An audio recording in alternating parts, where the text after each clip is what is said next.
Alors, une intervention américaine est-elle possible? Quand? Et surtout, comment? C'est la question qu'on pose à nos invités spécialistes aujourd'hui. Bonjour à vous et merci de nous avoir rejoints sur France Info. Manaz Shirali, vous êtes sociologue et politologue iranienne. Bonjour, merci d'être avec nous. Vous êtes l'auteur du livre Fenêtre sur l'Iran, le cri d'un peuple bâillonné aux éditions des Pérégrines. À côté de vous, le lieutenant-colonel Vincent Arbaretti, bonjour à vous. Historien militaire et docteur en sciences politiques. Jean-Antoine Duprat est avec nous également. Bonjour, géopolitologue et ancien professeur associé à la Sorbonne. Et Alban Mikosi, bonjour Alban. Bonjour Florence. Notre spécialiste des questions internationales est également avec nous. Alors hier, Donald Trump, déjà sur son réseau Truth Social, a écrit que l'aide américaine était en route. Vous voyez ce qu'il en a dit. Patriotes iraniens, continuez à manifester, prenez le contrôle de vos institutions, cette aide est en route. MIGA, donc Make Iran Great Again. Alban, Donald Trump qui sous-entend donc une intervention américaine sans en préciser pour l'instant les contours. Non, effectivement, même la question du journaliste, quand il a dit aux Iraniens « Tenez bon, j'arrive ». À la question du journaliste « Quel type d'aide ?» Il a répondu « Vous verrez ». Vous verrez, égale donc, vous imaginez ce que vous voulez. Alors moi je dirais que bien sûr le président américain n'a pas intérêt à dévoiler ses projets militaires, Ouais. mais la réalité c'est qu'il est aussi soumis à des arguments contradictoires qu'on étudiera j'imagine dans l'émission, mais même ses conseillers ne sont pas sur la même ligne. J. Evans est plutôt dans le sens d'une intervention, Steve Witkoff lui est plutôt dans le sens de rediscuter avec les Iraniens. Bref, lui aussi, Donald Trump est soumis à des forces contradictoires. Et il s'est exprimé même dans la foulée. Il a prévenu qu'il agirait de manière très forte, je cite, en cas de potentielle pendaison de manifestants. Écoutez, c'était sur CBS. Nous apprenons maintenant qu'ils vont commencer à pendre des manifestants. Donc cela ramène à la question, ont-ils franchi votre ligne rouge ou la ligne a-t-elle bougé? Je n'ai pas entendu parler des pendaisons. S'ils les pendent, vous allez voir des choses qui je ne sais pas d'où vous venez ni quel est votre mode de pensée, mais vous serez peut-être très heureux. Qu'entendez-vous par là? Nous agirons de manière très forte s'ils font une chose pareille. Alors, est-ce que ces pendaisons vont intervenir? Vont-elles exister? En tout cas, la première, selon les États-Unis, pourrait intervenir aujourd'hui. Regardez les visages de la contestation qui sont répertoriés par Clémence Barbier. Erfan Soltani, 26 ans, a été arrêté près de Téhéran au cours d'une manifestation la semaine dernière. Sur cette photo, son portrait et une corde. Elle a été publiée par la diplomatie américaine pour dénoncer sa condamnation à mort par le régime des Mollahs. La sentence devrait être exécutée aujourd'hui. D'autres ont été tués dans les cortèges. C'est le cas de ce coach de handball, de ses deux frères ou encore de cette jeune femme de 23 ans. Selon ses amis, elle a essuyé un tir mortel dans le dos jeudi dernier. En exil à l'étranger, son oncle est effondré. Je suis triste, mais je suis fort. Et je ne pleurerai qu'après la chute du dictateur. Ses parents ont réussi à récupérer son corps après plusieurs jours d'attente. On n'a pas pu avoir de cérémonie jusque-là. Et je n'ai plus de nouvelles de ma famille là-bas depuis dimanche dernier. Et c'est très très dur.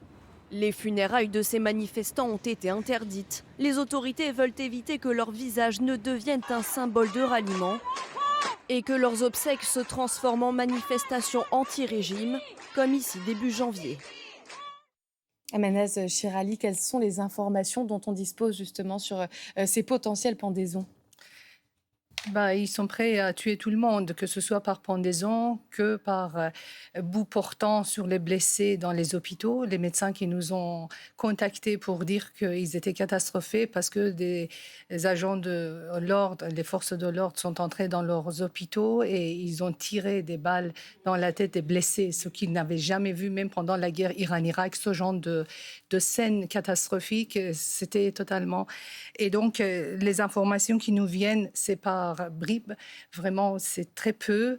Est-ce qu'il y a encore le blackout là-bas? Le blackout est total. Même, ils ont réussi à faire taire Starlink qui fonctionnait à peine, avec beaucoup de difficultés.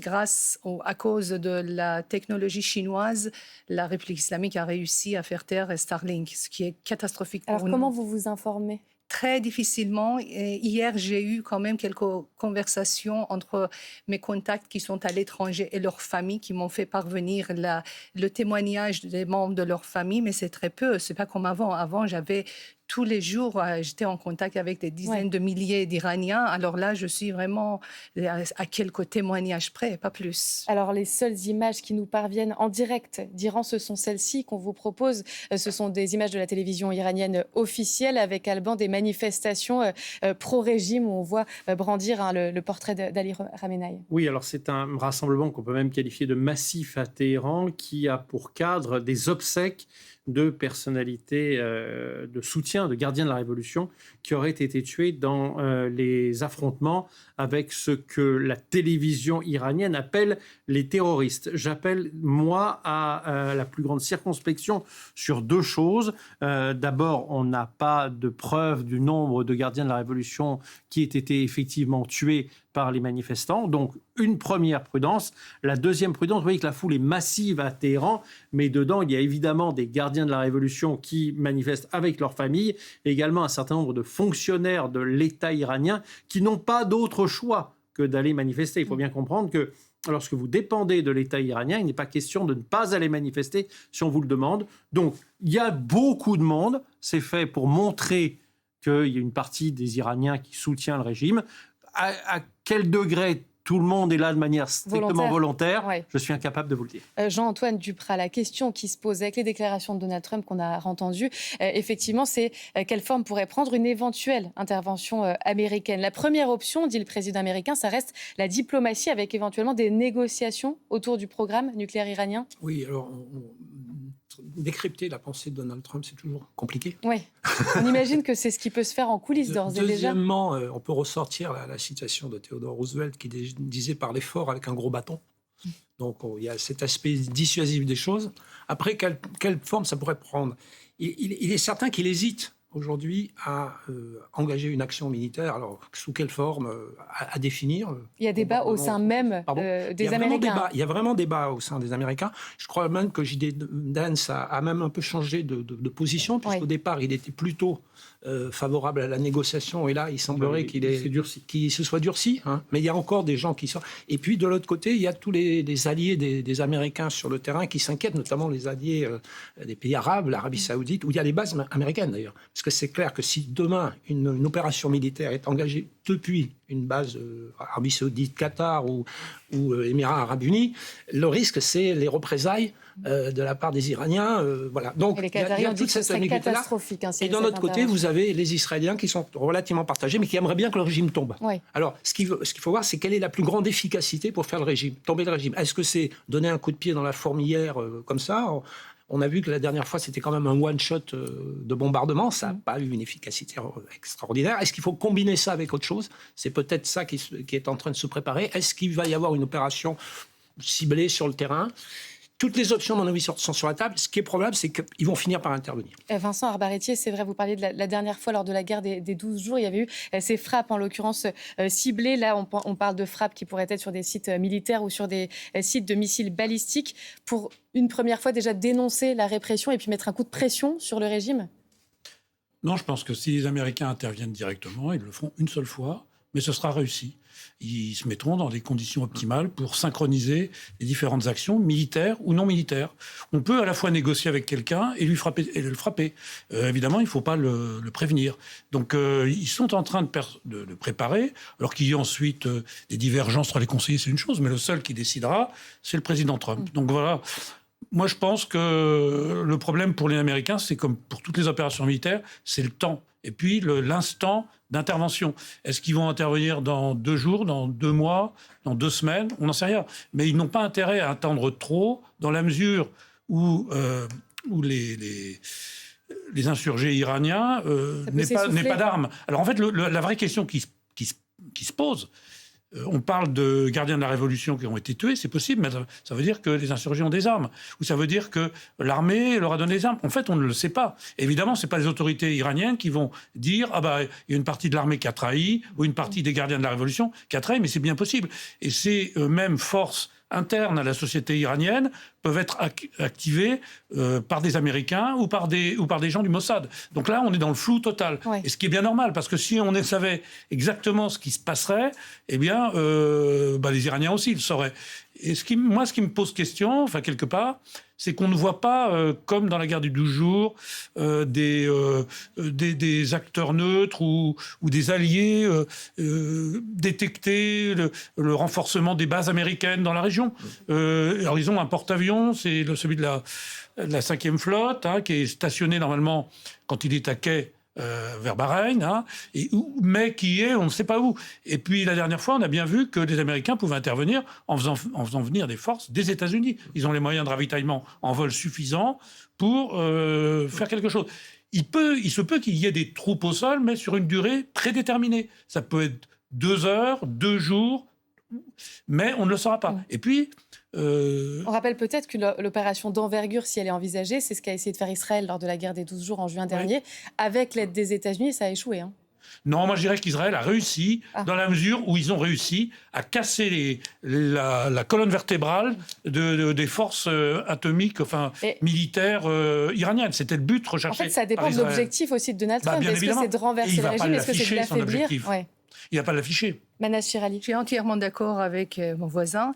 C'est que la guerre de 12 jours a complètement détruit l'image de cette omnipuissance régionale qui peut dominer l'ensemble du Moyen-Orient, surtout aux yeux des Iraniens. Les Iraniens ont compris qu'ils sont en face d'un régime qui est un château de cartes. Pourtant, ce château de cartes est capable de les massacrer. Oui, il a bien résisté ces dernières décennies. Malheureusement, les informations que nous avons recueillies, ce n'est pas dans les quelques centaines de blessés et quelques centaines de victimes. On est dans les plusieurs dizaines de milliers de victimes. Et ce sont les enfants qui sont en train de tomber sous les yeux de leurs parents. Et vraiment, la communauté internationale doit intervenir. L'Iran, c'est un pays dont l'histoire a été jalonnée par les insurrections. En l'occurrence, on voit ces images, encore une fois, en direct de la télévision d'État iranienne. On est devant l'université, une des universités. Vous voyez là, par exemple, des cercueils.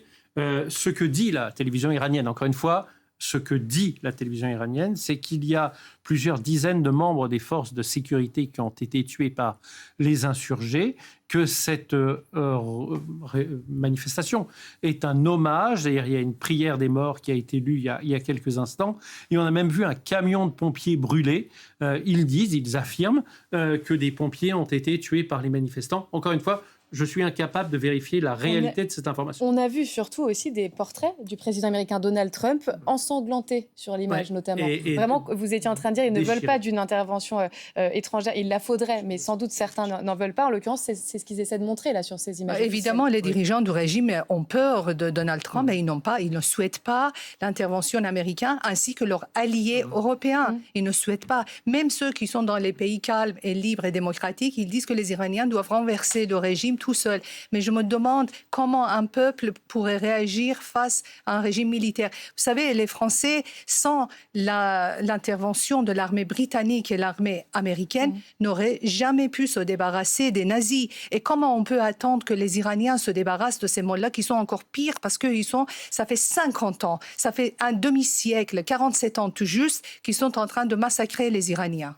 Parmi les hypothèses qui sont sur la table pour une intervention américaine, parce qu'il y a eu cette réunion, c'est vrai, toute la nuit au Pentagone, Alban, il y a aussi, en tout cas, évidemment, c'est une hypothèse avec beaucoup de précautions, mais l'assassinat du guide suprême de la révolution, Ali Khamenei. Ça, ce serait évidemment plus radical, plus risqué aussi pour les États-Unis. Est-ce que c'est envisagé? Et est-ce que ça mettrait fin à la persécution du peuple iranien? C'est même pas certain. Donc, il faut être très, très prudent avec cette initiative. C'est vrai qu'elle a forcément été étudiée par les services américains. Ils sont là pour ça. Les militaires sont là pour étudier absolument tous les scénarios et voir lesquels peuvent correspondre à véritablement une aide au peuple iranien. Évidemment, l'armée américaine ne nous donnera pas ces objectifs avant de les réaliser. Ils vont réaliser une action et on verra de quel type d'action il s'agit. Moi, je serais quand même mettre un petit bémol. Vous savez, le régime iranien, c'est aussi un pouvoir théocratique. C'est un peu un mélange de beaucoup de choses, mais c'est aussi un pouvoir avant tout, soi-disant, un pouvoir théocratique avec une acceptation de la mort, du statut de martyr, qui est une sorte de sacrifice assumé, qui donnerait même le droit au paradis à beaucoup de choses. Donc, la mort d'un responsable religieux, c'est pas la galvaniser fin, finalement les pro-régimes. Je pense que le théocratie n'est pas le terme, excusez-moi.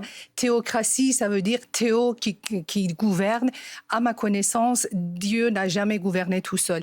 Est-ce que ça pourrait être lu comme un sacrifice et un martyr? Le mot théocratique ne convient pas pour nulle part, pas seulement pour la République islamique était une partie idéocratique. Là, maintenant, c'est une kleptocratie criminelle. Mais théocratie, c'est le mot que Mélenchon adore utiliser et je m'insurge contre l'utilisation de mots de théocratie.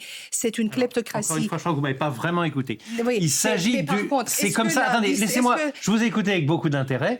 Laissez-moi terminer. Allez-y. C'est ce que le régime affirme qu'il est une théocratie. Et j'ai bien commencé en expliquant que c'est bien autre chose aussi. Mais la dimension religieuse, elle existe aussi. Chez les gardiens de la Révolution, chez les mollahs, il y a une dimension religieuse. On ne peut pas la nier. Alors, ma lecture de la situation ne va pas, contrairement, en fait, ne va pas à l'encontre de la vôtre, mais par contre, moi, j'ai une autre lecture. Pendant 47 ans, la République islamique a détruit l'islam. Cette dimension religieuse a été tellement instrumentalisée par la République islamique qu'aujourd'hui, la première victime de la République islamique, c'est l'islam lui-même. Aujourd'hui, le peuple iranien, tellement on a massacré les Iraniens au nom de l'islam, au nom d'Allah, tellement les jeunes de ce pays sont tombés, on les a massacrés, on les a torturés, on les a violés en disant Allahu Akbar, qu'aujourd'hui, les Iraniens détestent l'islam. Donc, la dimension religieuse à laquelle vous faites appel, à juste titre, vous avez raison, mais elle a été complètement vidée de sens. Jean-Antoine Duprat, pardon, allez-y. Je crois qu'on est sur une question de vocabulaire. Le régime iranien, il a l'art d'essayer de retourner, comme fait Poutine d'ailleurs en Ukraine. C'est-à-dire que les victimes deviennent les agresseurs, les bourreaux qu'on va punir deviennent des martyrs, des victimes. Les Américains, toute opération militaire extérieure va être assimilée à une résurgence de l'impérialisme et du sionisme. Et donc tout ça, c'est pour essayer de galvaniser aussi. C'est de la propagande. Oui. C'est-à-dire que c'est pour essayer déjà de galvaniser les quelques... Parce qu'il y a quand même quelques soutiens de ce régime. Bien sûr, ceux qui sont en place, qui tiennent les rouages. Donc il faut maintenir ça. Et puis c'est aussi une image que le régime continue à vouloir donner. Il ne faut pas être prisonnier de ça. Oui, effectivement. Il ne faut pas être prisonnier de ça. Il faut savoir faire la différence. Et c'est ça qui est important, justement, quand on discute autour des plateaux, c'est d'essayer de décrypter, justement, tout ce verbatim qui est là pour, justement, brouiller les esprits et avec d'autres objectifs que ceux qui sont ceux de ceux qui veulent se libérer. Et pour revenir sur ce que pourraient faire du coup les Américains, évidemment, on a parlé de un aspect un peu militaire, d'aspect aussi numérique ou économique. On sait que Donald Trump a déjà de toute manière décidé de frapper de taxes de douane de 25% ceux qui commerceraient avec l'Iran. Il y a aussi le numérique, les cyberattaques, une cyberguerre. Est-ce que ça, ce serait envisageable ? Ce sera une partie de l'intervention américaine. Les Américains n'ont jamais eu depuis 2003, après le 11 septembre et après la deuxième intervention en Irak qui fut un succès au plan de l'opération elle-même. Ensuite, des suites. En attendant, dans les suites, il y a des bases américaines en Irak. Il n'y en avait pas avant. Pour la population irakienne, c'est différent. Mais les Américains ont un concept qui s'appelle les Effect-Based Operations, les opérations sur l'objectif où ils utilisent l'outil militaire ou les outils militaires dans une stratégie globale. Et la stratégie globale, c'est les cyberattaques, la banque, les gens qui sont à l'intérieur qu'il faut aider par des envois d'armes, un peu comme les Britanniques le faisaient en parachutant des armes aux maquisards français, dans le Vercors, même si ça n'a pas été une réussite au départ. Si vous voulez, tout ça, c'est une stratégie globale. Les Américains sont les seuls en mesure de l'avoir. Pourquoi ? Parce qu'ils ont déjà des alliés dans la région. Ils ont aussi les moyens de cantonner les Russes et les Chinois à une certaine non-intervention, ce que n'ont pas les autres alliés, la France toute seule.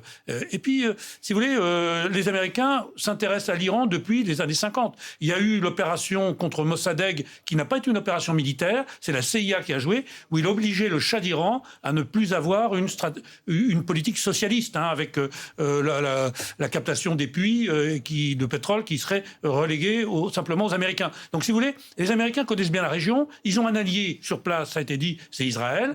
Israël ne cherche peut-être pas actuellement, même en étant un très proche allié des Américains, à être partie prenante dans cette future opération. Donc c'est peut-être une difficulté, mais peut-être que oui, peut-être que finalement, le Mossad travaille déjà main dans la main avec la CIA. Et puis ensuite, en simple coordination aérienne, on l'a bien vu pendant la guerre des 12 jours, il y a des choses très difficiles à faire.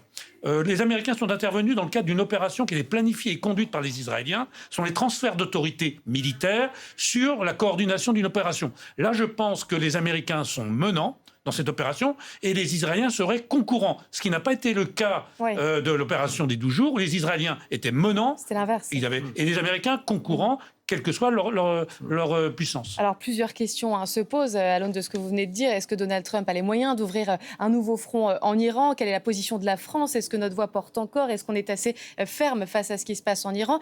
On en parle sur France Info, juste après l'essentiel de l'information avec vous, Valentine. Il est 12h30. Et la colère agricole qui se concentre aux abords de Toulouse.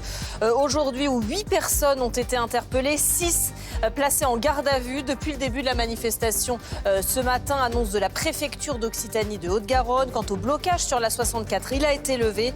La circulation sur l'agglomération toulousaine est fluide, mais 2 opérations sont encore en cours en ce moment.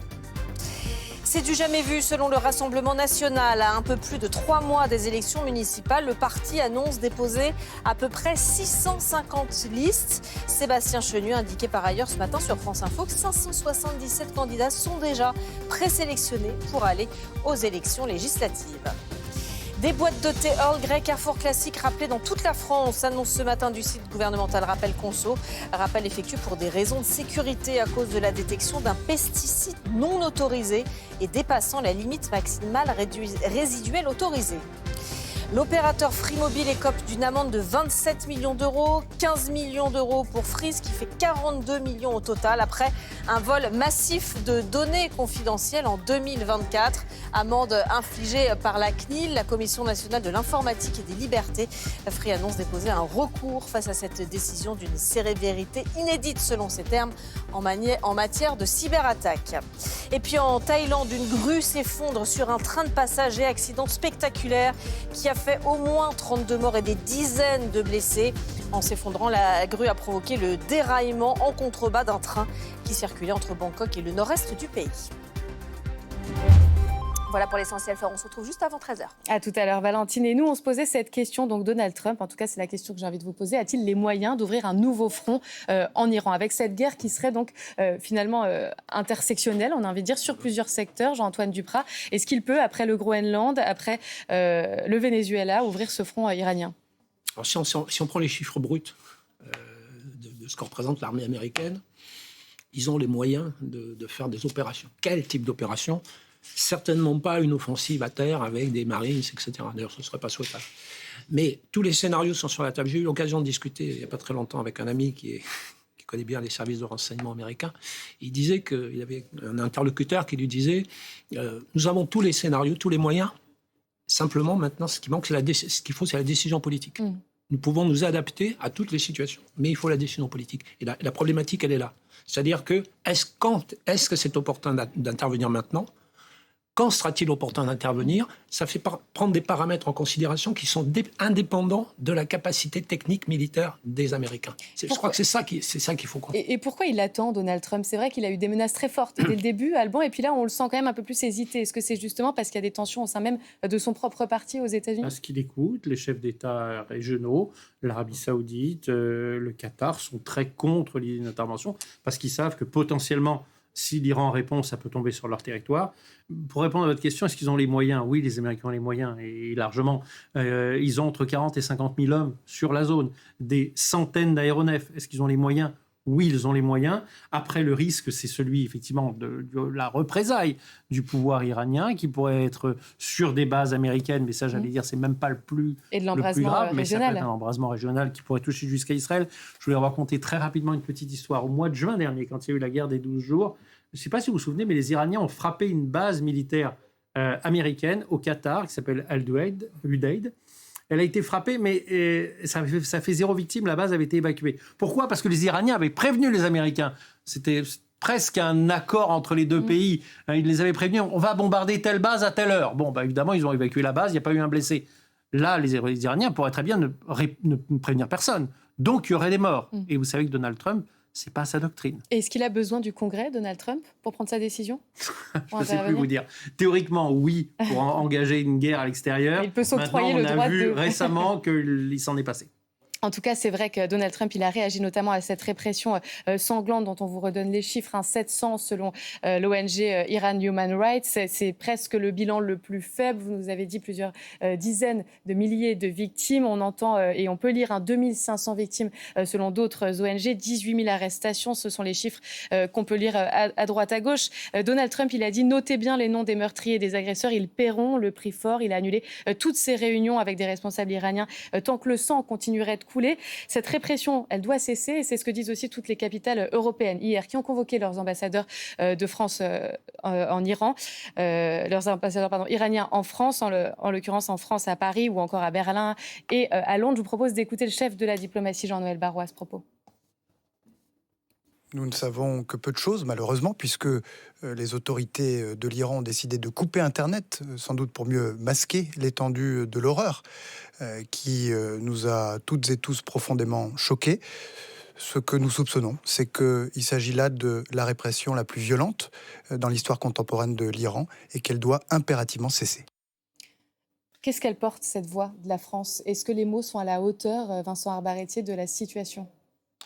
Les mots, oui. Le problème, ensuite, c'est le rôle de la France en Iran est certain, mais actuellement, il est entravé par l'affaire des 2 otages français qui sont certes à l'ambassade de France en Iran, mais qui n'en sont pas partis, et puis qui pourraient être échangés ou non, c'est ce qui court sur les médias, contre une dame qui est actuellement poursuivie par la justice française, qui est une influenceuse, et qui pourrait être échangée contre les 2 otages, les 2 anciens otages français. Donc oui, la voix de la France est entravée par une réalité qui concerne la protection de citoyens français qui sont sur place. Maintenant, la France, elle n'interviendra pas seule.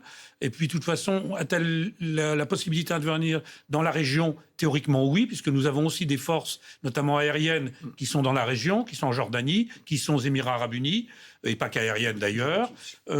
D'ailleurs, je vous rappelle que la présence des forces françaises aux Émirats arabes unis relève d'un traité d'assistance bilatérale avec les Émirats arabes unis, mais qu'on a aussi avec le Qatar, à cause de la menace iranienne. Donc, une fois cette menace débarrassée, on pourrait quand même dire que la région serait plus calme. Et puis, on a bien vu l'influence aussi qu'a eu la mise en difficulté des Iraniens et de la destruction de leur capacité de recherche nucléaire après la guerre des 12 jours sur la situation au Liban, où le Hezbollah, je ne dis pas qu'il est l'ombre de lui-même, parce qu'il existe toujours, mais il n'a beaucoup moins de légitimité qu'auparavant. Mana Chirali. Alors, moi, je voulais juste vous rappeler que l'armée des pastorans iraniens, l'armée pastorane de la révolution islamique, ont massacré, les soldats ont massacré 500 000 Syriens pour sauver Bachar Assad. 500 000 Syriens ont été victimes de l'armée de Pastoran en Syrie, juste pour assurer la survie de Bachar Assad en Syrie. Imaginez ce que la République islamique est capable de faire avec les Iraniens pour assurer sa propre survie. 500 000, c'est un petit chiffre pour les bourreaux de la République islamique. Ils sont capables de massacrer la moitié de la population iranienne. J'appelle la communauté internationale à sa responsabilité, pas à la charité. Ce n'est pas une charité envers le peuple iranien, c'est la responsabilité de la communauté internationale. Ils ont voté en 2005 aux Nations Unies, c'est la responsabilité de protéger. Quand il y a une population, quand il y a une nation qui est en train de massacrer par ses propres dirigeants, c'est la responsabilité morale et politique de la communauté internationale d'intervenir. Regardons ensemble ce qu'en a dit Reza Pahlavi, le fils du Shah, justement, qui lui trouve que la voix de la France, elle est un peu trop faible dans cette période. Jusqu'à présent, la France a malheureusement adopté une posture d'apaisement vis-à-vis du régime iranien. Il me semble moralement impératif pour le président Emmanuel Macron et les dirigeants occidentaux de se placer du bon côté de l'histoire. Jean-Antoine Duprat, le bon côté de l'histoire. Effectivement, dans ce qui se passe en Iran, eh bien, ce sera de taper plus fort du poing sur la table, entre guillemets, avec malgré tout ce cas de Cécile Kohler et Jacques Paris, qui doit être un peu sensible, en tout cas, pour les ambassades. Oui, mais bon, les voies diplomatiques sont complexes. Et c'est vrai que la France aujourd'hui, elle a des moyens militaires, mais ils ne sont pas à la même hauteur que ceux des Américains. D'autre part, il y a cette problématique des otages qui est là. Et c'est vrai que la France aujourd'hui est dans une situation compliquée. En plus, elle a une histoire avec la région qui fait que c'est pas évident pour les Français d'intervenir. Ils ne peuvent pas intervenir de toute manière seuls. Ça n'est pas possible. Mais avec l'Europe, Ursula von der Leyen a parlé de sanctions. C'est plutôt à ce niveau-là qu'il faudrait imaginer une réaction. La France peut faire valoir son point de vue, bien entendu, mais c'est surtout au niveau européen. Et le problème, il est là, c'est l'Europe. Et c'est pas que dans l'affaire iranienne. C'est aussi par rapport à l'Ukraine, c'est aussi par rapport au Groenland, c'est aussi par rapport à toutes les problématiques internationales. L'Europe, elle n'existe pas aujourd'hui, il faut le dire, ni militairement, ni vraiment diplomatiquement, et c'est ce qui manque. C'est-à-dire qu'on a des puissances. Les Iraniens ne sont pas isolés non plus. Derrière, il y a des Chinois, il y a des Russes. Donc, c'est ça qu'il faut prendre en considération. Et les intérêts des Américains ne sont pas les intérêts des Européens. Nulle part d'ailleurs. Pas plus au Moyen-Orient, au Proche-Moyen-Orient qu'au Groenland. Donc il faudrait que l'Europe s'exprime, et c'est là qu'on a une carte à jouer justement pour appuyer ce qui se passe aujourd'hui en Iran. Si c'est l'Europe, c'est pas du tout la même chose que si c'est la France seule. Et la présidente de la Commission européenne, donc Ursula von der Leyen, réclame des sanctions sévères à l'encontre justement de ces gardiens de la révolution, en tout cas ceux qui sont à l'origine de ces massacres dont on parle depuis tout à l'heure. Alban, quelles pourraient être ces sanctions? Ça veut dire quoi? Frapper au portefeuille, justement? Ça peut être des sanctions économiques, des sanctions économiques, sanctions numériques éventuellement. Elles existent. La France a réactivé le dispositif Snapback au mois de septembre dernier. L'Iran est sous sanctions. Par exemple, pas d'exportation de pétrole iranien. Et la France, comme l'Union européenne, pratique cette politique de sanctions économiques. Est-ce qu'elle peut aller plus loin? Oui. Oui, elle peut aller plus loin. Il y a des sanctions juridiques qui peuvent être prises et même des sanctions personnelles. Et aujourd'hui, un certain nombre de responsables iraniens ont une relative libre circulation avec l'Europe. Il y a même des flux financiers qui viennent jusqu'en France. On peut l'empêcher. Ça, oui, on peut le faire. Après, vous le disiez très justement, militairement, la France, qu'est-ce qu'elle peut faire toute seule?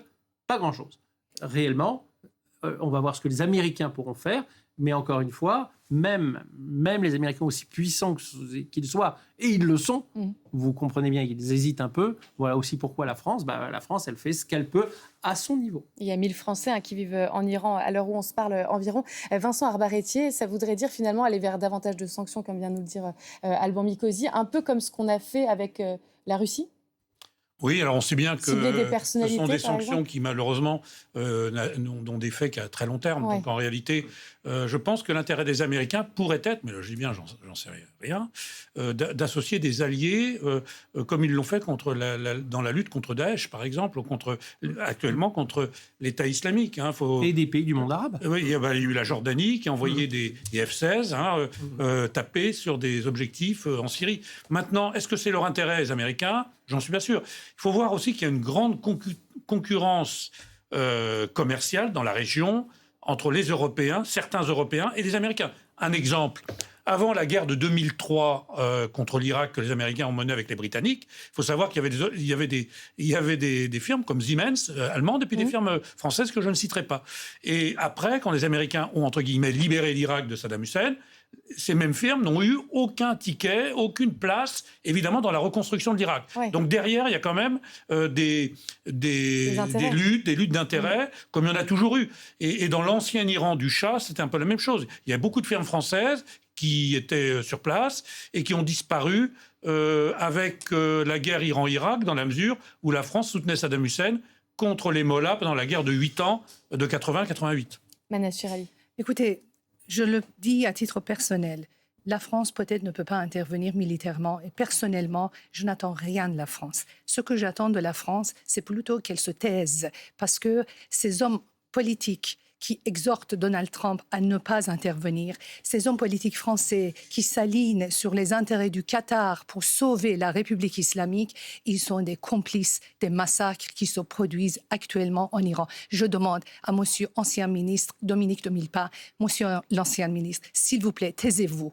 Taisez-vous, s'il vous plaît. Dominique de Villepin, qui est contre tout interventionnisme dans la région, c'est vrai qu'il a pris la parole pour le dire. Ces voix que qui sont portés par certains de nos politiques français en l'occurrence. C'est vrai que la situation est tellement complexe qu'on continue d'essayer de la comprendre aussi sur France Info. Si vous nous rejoignez, on va peut-être réaccompagner, Alban, aussi nos téléspectateurs sur ces images qu'on voit qui sont des images de la télévision officielle iranienne. Ce sont les seules images, encore une fois, qui nous parviennent en direct du pays. C'est bien fait de dire que c'est les images de la télévision iranienne, comprendre, ce sont les images du régime. C'est les images que le régime veut donner. Qu'est-ce qu'on voit ? On voit une grande manifestation aujourd'hui à Téhéran. Elle est partie de l'université de Téhéran, devant laquelle étaient exposés les corps de certains militants du régime, gardiens de la Révolution, qui auraient, vous avez noté que j'utilise le conditionnel, qui auraient été tués par des manifestants. Le cortège se déplace maintenant derrière le camion sur lequel il y a au moins 3 cercueils. C'est du moins ce que je peux vous dire à l'image. Encore une fois, la télévision iranienne veut nous donner une image d'une population qui soutient le régime. Voilà pourquoi vous voyez beaucoup de photos du numéro 1 du régime. J'attire votre attention sur la plus grande prudence sur ces images. Évidemment, elles nous donnent une impression de foule. Dans quelle mesure les gens qui manifestent sont libres de manifester ? Dans quelle mesure ils sont strictement volontaires pour le faire ? Je suis incapable de vous le dire.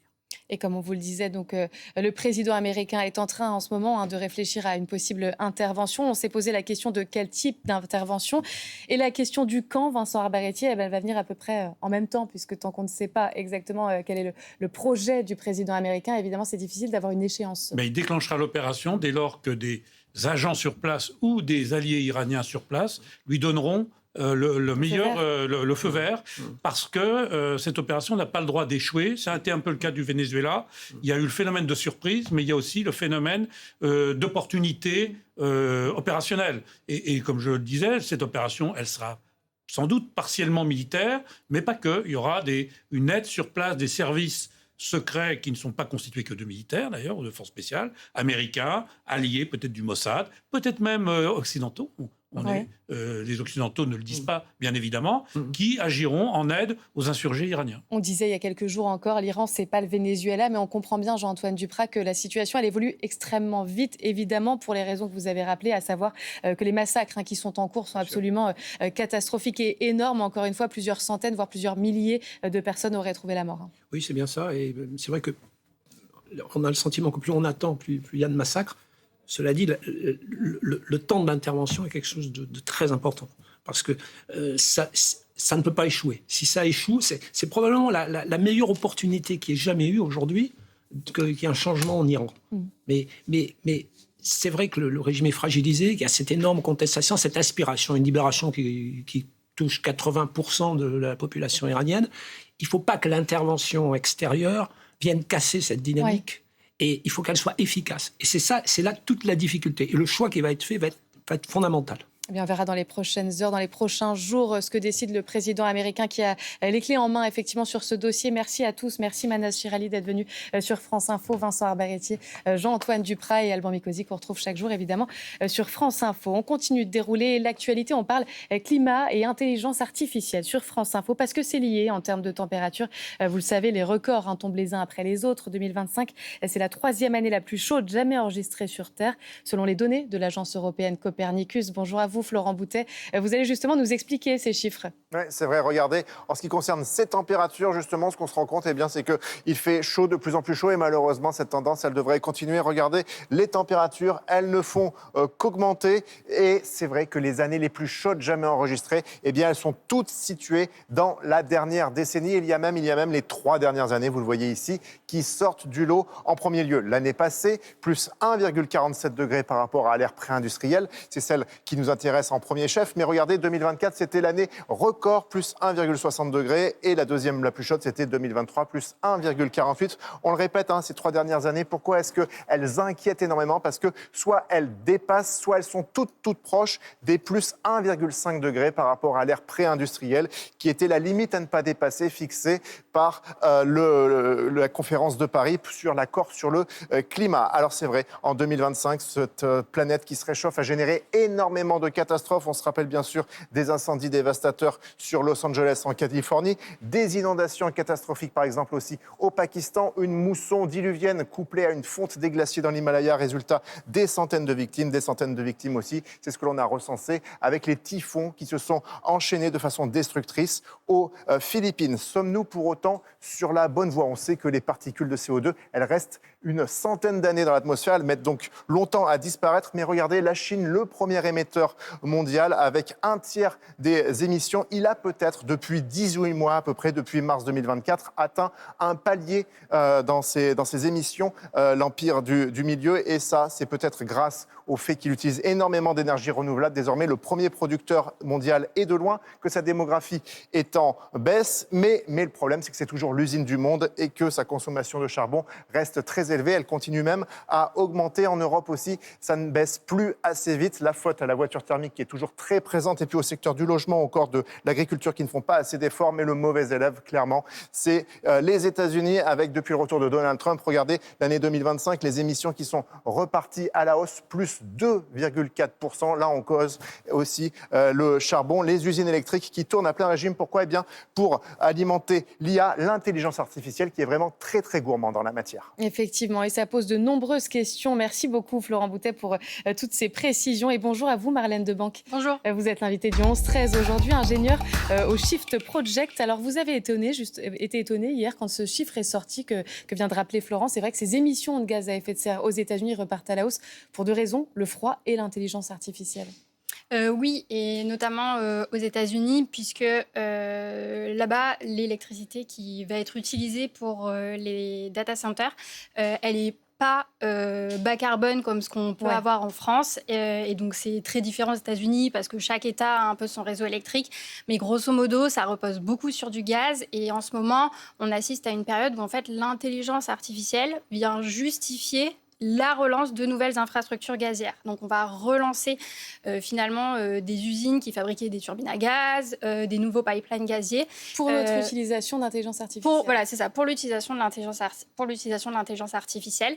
Et donc, c'est un problème aux États-Unis, c'est un problème aussi en Chine, parce que le mix, il va être un petit peu avec du charbon.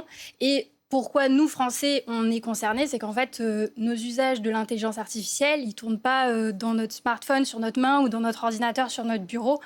Pour grande partie, en fait, ils sont délocalisés sur des centres de données, dont beaucoup qui ne sont pas en France. Donc, quelque part, on est aussi un peu concernés par ça. Oui, et on est tous effectivement responsables de cette consommation aussi de ces intelligences artificielles. L'empreinte carbone des systèmes d'IA en 2025, elle oscillerait, pour donner quelques chiffres, entre 32 millions et 79 millions de tonnes de CO2. C'est quand même difficile, malgré tout, évidemment, de quantifier précisément l'empreinte carbone et l'empreinte hydrique. Pour l'eau, on va y revenir dans un instant. Des systèmes d'intelligence artificielle, parce qu'il y a un vrai manque de transparence sur ces données de la part des géants de la tech.